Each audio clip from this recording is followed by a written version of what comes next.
Maka dulu ada di Yaman sana, ada daerah namanya Diba,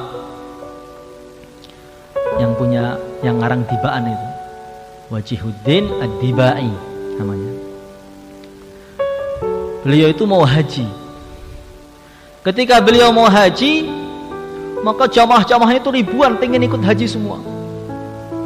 Bareng sudah siap semua kendaraannya, sudah siap semua bekal-bekalnya, sudah mau berangkat haji. Tiba-tiba ada anak kecil umur 7 tahun atau 6 tahun datang kepada Syekh Ad-Dibai. Syekh, tuan itu mau kemana? Nak, saya ini mau haji. Haji itu apa toh Syekh? Haji itu adalah fardu kewajiban bagi umat Islam. Nanti di sana ada tawafnya, ada sa'inya, ada datang ke Arafah, itu haji nak. Oh begitu. Syekh, setelah tuan haji, tuan mau kemana? Setelah saya haji, nanti saya akan datang ke Madinah, sowan kepada yang mulia baginda Nabi Muhammad Rasulullah Sallallahu Alaihi Wasallam.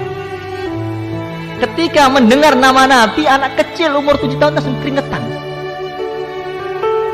badannya gemetar, langsung nangis, gak bisa ngomong. Maka dia mengatakan, Syekh, dengan susah payah saya ikut, saya ingin datang kemana? Hati saya kok rindu betul dengan Rasulullah Sallallahu Alaihi Wasallam ini. Anak kecil mana zaman sekarang seperti itu? Maka syekhnya mengatakan, jangan nak, kamu masih kecil, ini perjalanan jauh. Nanti kalau kamu sudah besar, bolehlah kita datang haji bersama saya nanti, kalau saya masih ada umurnya. Gak bisa, rindu itu gak bisa ditahan-tahan. Pokoknya saya pengen datang ke Madinah sekarang. Gak boleh nak, ini sudah siap semua, jadi kamu gak bisa berangkat sekarang, mungkin tahun depan lah. Maka nangis, kabur anak kecil, muter nyali tempat barang. Maka ada peti-peti barang itu, kemas-kemasan, masuk di dalam peti barang yang ada pakaiannya, ada makanan gabung di situ. Akhirnya berjalanlah dari Diba di Yaman sana menuju ke Makkah Al-Mukarramah. Perjalanan seminggu, 2 minggu, sampai 2 bulan.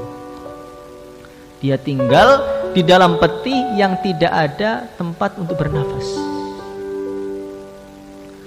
Sampai di Makkah Al-Mukarramah dibuka itu petinya. Maka syekhnya kaget, inna lillahi wa inna ilaihi raji'un.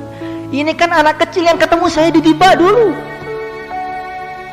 Maka anak kecil mengatakan, iya benar Syekh, saya yang dulu ketemu di situ. Maka jamaah itu dikumpulkan semua. Sini, kita dengarkan bagaimana pengalaman dia di dalam peti itu bagaimana. Maka saya Dibai mengatakan, nak, kamu itu selama 2 bulan dalam peti tadi, kamu buang air besar, air kecil apa enggak? Enggak. Lah kamu dalam peti itu kamu minum apa enggak? Enggak juga. Makan apa enggak? Enggak. Tidur apa enggak? Enggak. Lah kamu kok bisa nak? Syekh, semenjak saya masuk peti, saya mengatakan assalatu wassalamu alaika ya Rasulullah. Saya rindu dengan Nabi, tiba-tiba sampai sini. Maknanya kalau orang itu sudah benar-benar cinta dengan Rasulullah Sallallahu Alaihi Wasallam, haus, lapar pun akan hilang. Kalau orang dengarkan sabda Nabi kok masih haus, masih lapar, cintanya masih lemah.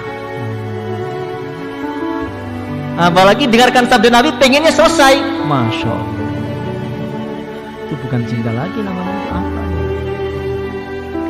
Maka syekhnya mengatakan, ini anak kecil, ini anak kecil luar biasa, ini harus saya ambil ini. Ayo ikut saya haji. Diajak haji sampai selesai. Setelah diajak haji, diajak umroh. Setelah umroh dia datang ke Madinah. Sampai di Madinah tempat Rasulullah Sallallahu Alaihi Wasallam, diajak masuk Masjid Nabawi. Pas di depan makamnya Nabi.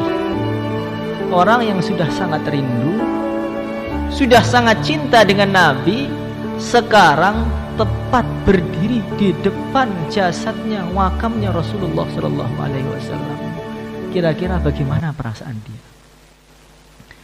Maka syekhnya mengatakan, nah ini Sayyidina Abu Bakar, Sayyidina Umar, yang sini Rasulullah Sallallahu Alaihi Wasallam.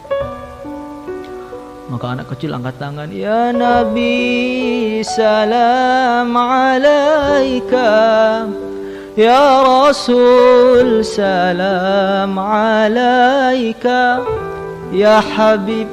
Gak kuat, jantungnya pecah, langsung meninggal di tempat.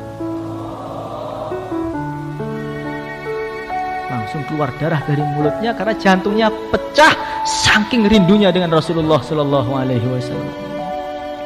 Maka setelah itu sudah menjadi peraturan Turki Utsmani, seluruh orang yang meninggal di Madinah selain warga Madinah tidak boleh dikubur di Madinah, dikubur jauh di luar Madinah.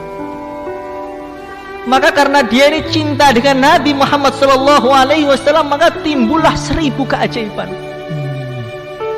Makamnya di luar Madinah setiap hari berjalan, bergerak sampai masuk Madinah. Bergerak lagi sampai terletak di kiri Masjid Nabawi. Kalau kita ketemu orang-orang Arab kuno, kita tanya mereka, di mana makam berjalan? Mereka akan menunjukkan di sini. Disinilah makam dulu anak kecil saking cintanya kepada Rasulullah SAW. Hadirin yang dimuliakan oleh Allah Subhanahu wa Ta'ala.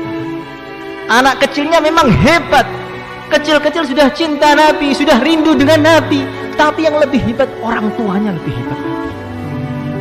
Gimana orang tuanya bisa memasukkan rasa cinta tadi? Anak kecil idolanya hanya satu, yang kenal hanya satu, Rasulullah Sallallahu Alaihi Wasallam. Itu kehebatan ayahnya. Hadirin yang dimuliakan oleh Allah Subhanahu wa Ta'ala. Begitulah orang yang cinta dengan Rasulullah Sallallahu Alaihi Wasallam. Dia tidak akan kuat menyebut nama Nabi, ini tidak akan kuat.